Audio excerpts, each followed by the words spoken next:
ಕರ್ನಾಟಕದ GSDP ಬಹುಶಃ ನಿಮಗೆಲ್ರಿಗೂ ಗೊತ್ತಿದೆ ಅಂತ ನಾನು ಭಾವಿಸ್ಕೊಂಡಿದ್ದೇನೆ. ಕರ್ನಾಟಕದ GSDP 33,05,500 ರೂಪಾಯಿಗಳು. 33,05,500 ರೂಪಾಯಿಗಳು. ಅದರಲ್ಲಿ 25% ಇರಬೇಕು ಸಾಲ. ಯಾಕಂತಂದರೆ ಇತ್ತೀಚೆಗೆ ಚರ್ಚೆ ಆಗ್ತಾ ಇರ್ತಕ್ಕಂಥದ್ದು, ವಿರೋಧ ಪಕ್ಷದವರು ಕೂಡ ಚರ್ಚೆ ಮಾಡ್ತಕ್ಕಂಥದ್ದು, ಸಿದ್ದರಾಮಯ್ಯ ಹೆಚ್ಚು ಸಾಲ ಮಾಡಿಬಿಟ್ಟಿದ್ದಾರೆ,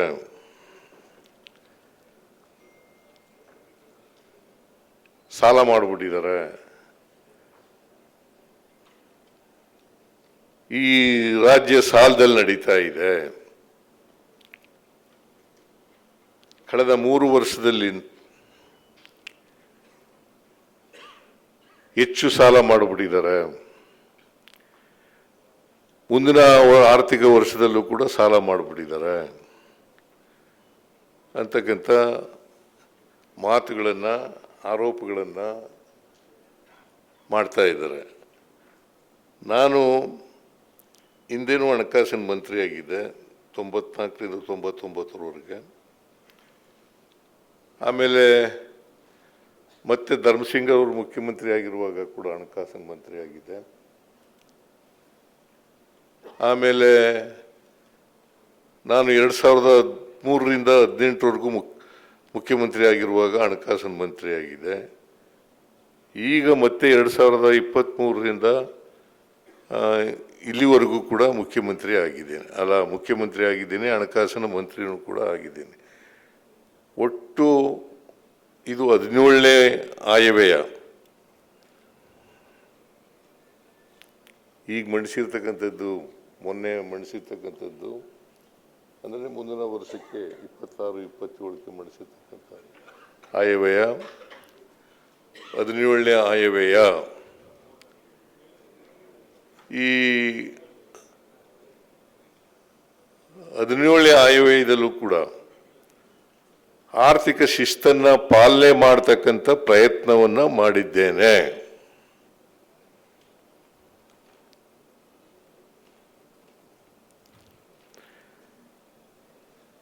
ಎರಡು 2018ರವರೆಗೆ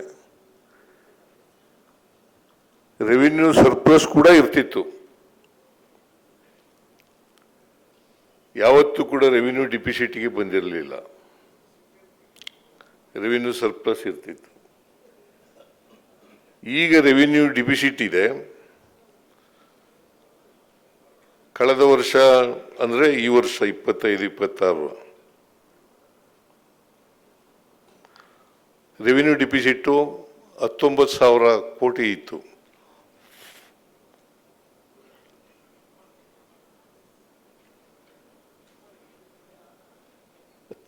ಅಂದರೆ ಮುಂದಿನ ವರ್ಷಕ್ಕೆ 22,000 ಕೋಟಿ ರೂಪಾಯಿಗಳಿದೆ.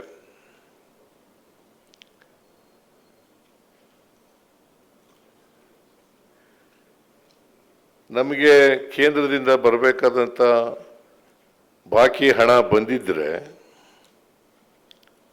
ಈ ರೆವಿನ್ಯೂ ಡಿಫಿಸಿಟ್ಗಳನ್ನು ಅಳಿಸಾಕಲಿಕ್ಕೆ ಸಾಧ್ಯ ಆಯ್ತಿತ್ತು, ರೆವಿನ್ಯೂ ಸರ್ಪ್ಲಸ್ ಬರಲಿಕ್ಕೆ ಸಾಧ್ಯ ಆಯ್ತಿತ್ತು. ಈಗಾಗಲೇ ನಾನು ಪ್ರಸ್ತಾಪ ಮಾಡದಂತೆ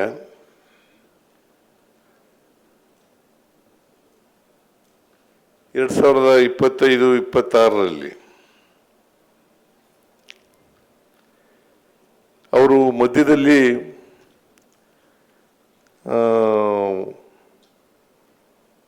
ರ್ಯಾಷನಲೈಸ್ ಮಾಡಿದ್ರು GSTನ. ನಿಮಗೆ GST ಅಂದರೆ ಗೊತ್ತಿರಬೇಕು ಅಂತ ಅನ್ಕೊಂಡಿದ್ದೀನಿ ನಾನು, ಆದರೂ ಕೂಡ ಹೇಳ್ತೇನೆ. ಗೂಡ್ಸ್ ಅಂಡ್ ಸರ್ವಿಸ್ ಟ್ಯಾಕ್ಸ್ ಅಂತ GST ಅಂತ ಕರೀತಾರೆ. Goods and service tax. ಅದನ್ನು ಇದು 2017ರಲ್ಲಿ ಜಾರಿಗೆ ಬಂತು. ಹದಿನೇಳಕ್ಕಿಂತ ಮುಂಚಿತವಾಗಿ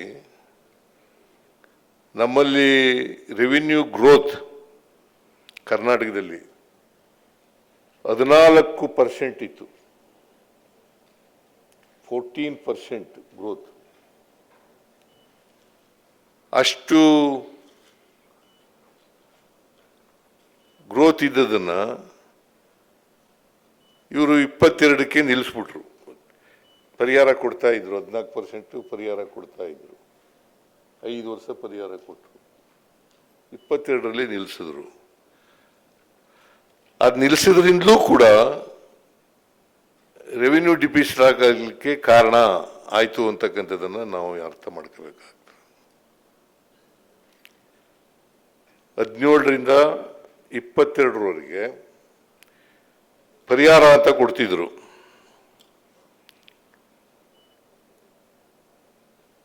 ಈ ಪರಿಹಾರ ಕೊಡ್ತಾ ಇದನ್ನ 22ರಲ್ಲಿ ನಿಲ್ಲಿಸ್ಬಿಟ್ರು. ನಾವು ಒತ್ತಾಯ ಮಾಡ್ತಾ ಇದ್ದೇವೆ ಅದನ್ನು ಮುಂದುವರಿಸಬೇಕು ಅಂತಕ್ಕಂಥದ್ದನ್ನು ಒತ್ತಾಯ ಮಾಡಿದ್ದೋ, ಆದರೂ ಕೂಡ ಕೇಂದ್ರ ಸರ್ಕಾರ ಕೇಳಲಿಲ್ಲ. ಆ ಪರಿಹಾರ ಕೊಟ್ಟಿದ್ರೆ ಬಹುಶಃ ಎಲ್ಲಿವರೆಗೆ ನಾವು 14% ಗ್ರೋತನ್ನು ತಲುಪ್ತೀವಿ ಅಲ್ಲಿವರೆಗೆ ಕೊಟ್ಟಿದ್ರೆ ರೆವಿನ್ಯೂ ಡಿಫಿಸಿಟ್ ಆಗಲಿಕ್ಕೆ ಸಾಧ್ಯ ಆಯ್ತಿರಲಿಲ್ಲ. ಇದು ಒಂದು. ಎರಡನೇದು, ಈಗಾಗಲೇ ನಾನು ಪ್ರಸ್ತಾಪ ಮಾಡದಂತೆ GST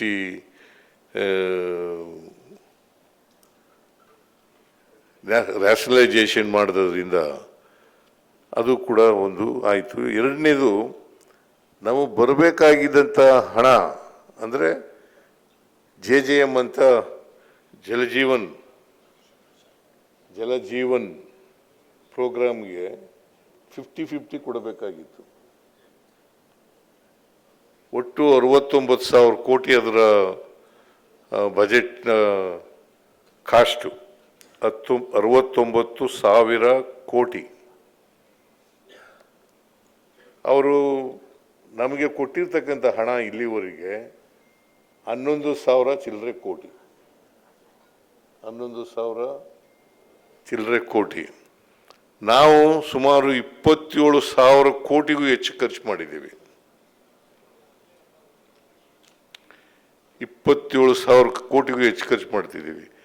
ಅಂದರೆ ಕೇಂದ್ರದ ಪಾಲನ್ನು ಕೂಡ ನಾವೇ ಕೊಟ್ಟಿದ್ದೀವಿ.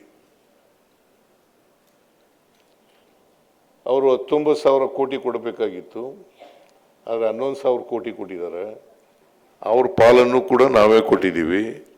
ಅದರಿಂದ ಆ ದುಡ್ಡು ಬಂದಿದ್ರೂ ಕೂಡ ನಮಗೆ ಇಷ್ಟೊಂದು ರೆವಿನ್ಯೂ ಡಿಫಿಸಿಟ್ ಆಗಲಿಕ್ಕೆ ಸಾಧ್ಯ ಆಗ್ತಾ ಇರಲಿಲ್ಲ. ಇದನ್ನು ತಮಗೆ ಸ್ಪಷ್ಟಪಡಿಸಲಿಕ್ಕೆ ಬಯಸ್ತಾ ಇದ್ದೇನೆ. ಆಮೇಲೆ ಕರ್ನಾಟಕದ GDP ಈ ವರ್ಷ 25-26ರಲ್ಲಿ ಬೆಳವಣಿಗೆ ದರ 8.1%.